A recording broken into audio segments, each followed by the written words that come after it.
Netfeed News. Little League hostages freed. Angry father killed. Visual. Body of Wilkes beside camper van. Voiceover. Gerald Ray Wilkes, like many Little League parents, thought his son's team was victimized by a bad call. Unlike most of them, though, Wilkes decided to take drastic action. After beating the unpaid umpire unconscious, he forced the opposing team of 11 and 12-year-olds into his van at gunpoint, then led authorities on a two-state chase. He was eventually stopped by a roadblock outside Tompkinsville, Kentucky, where he was shot when he refused to surrender.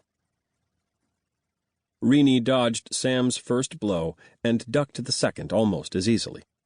But the third bounced hard off the side of her head. Renee cursed and leaned away.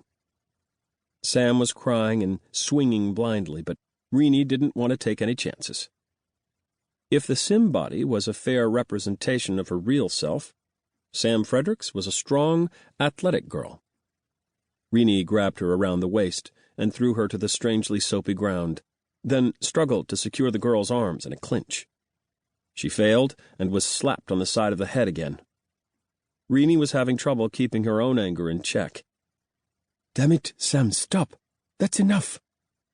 She finally managed to grab one of the girl's arms and use the leverage to shove Sam's head down against the ground, then climbed atop her and pulled her other arm up behind her back. For a moment, the girl bucked, trying to throw her off. Then her limbs went slack and her weeping took on a deeper, more heartbroken sound. Renee kept her weight on Sam for almost a minute, until she felt the girl's convulsive sobbing begin to gentle. Hoping the worst was over, she took the risk of letting go one of the girl's arms so she could rub the spot where Sam had hit her. Her jaw clicked as she worked it. "Jesus mercy, girl, I think you broke my face." Sam twisted her head back to look at Renee, eyes wide. "Oh my God, I'm so sorry." She burst into tears again. Renee stood up. The skimpy strips of cloth she wore had nearly been pulled off her body in the struggle, as had Sam's, and both of them were streaked with pseudo-dirt. Some people would pay a lot to see this kind of thing, Renee thought, sourly. Back at Mr. J's, they'd put a lot of good coding into this effect. Half-naked women wrestling in the dirt. "Get up, girl," she said aloud. "We're supposed to be looking for rocks, remember?" Sam rolled over and stared up at the odd gray sky, face wet, eyes desolate. "I won't do it, Renee. I can't do it. Even if you break both my arms. He's a murderer. He killed Orlando." Renee silently counted to 10 before speaking. "Look, Sam, I let you scream at me. I even let you hit me, and I didn't smack you back, no matter how much I wanted to. Do you think this feels good?" She touched her tender jaw.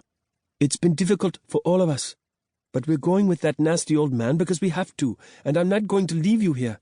End of discussion. Now, are you going to make me tie you up and carry you all the way down this damn mountain, tired as I am?" Suddenly realizing that she was indeed exhausted, she slumped down next to the girl. "Are you really going to do that to me?" Sam looked at her solemnly, struggling for self-control. Her breath hitched. She waited until she could speak. "I'm sorry, Renee, but how can we go anywhere with... I know, I hate the bastard. I'd like to throw him off the mountain myself. But we're going to have to live with Felix Jongleur until we get some answers to what's going on. What's that old saying about keeping your friends close and your enemies closer?" Renee squeezed the girl's arm. "This is a war, Sam, not just a single battle. Putting up with that terrible man, well, it's like being a spy behind foreign lines or something. We have to do it because we have a bigger purpose." Sam looked down, unable to hold Renee's gaze. "Shiz," she said after long moments. But she sounded like death. "I'll try, but I'm not going to talk to him." "Fine," Renee clambered to her feet. "Come on. I didn't just bring you out here to talk to you alone.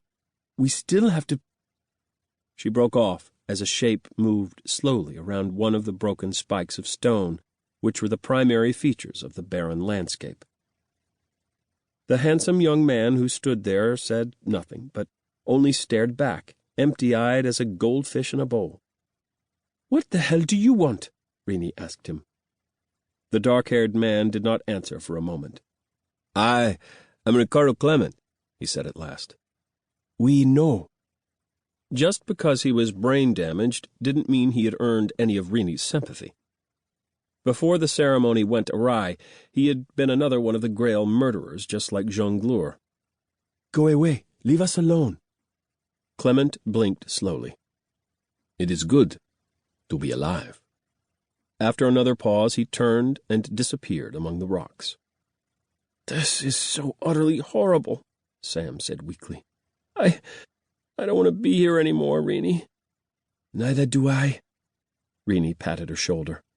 That's why we have to keep going. Find our way home, no matter how much we want to give up. She grabbed Sam's arm and squeezed again, trying to make her hear, force her to understand. No matter how much. Now come on, girl. Get on your feet. Let's go find some more rocks.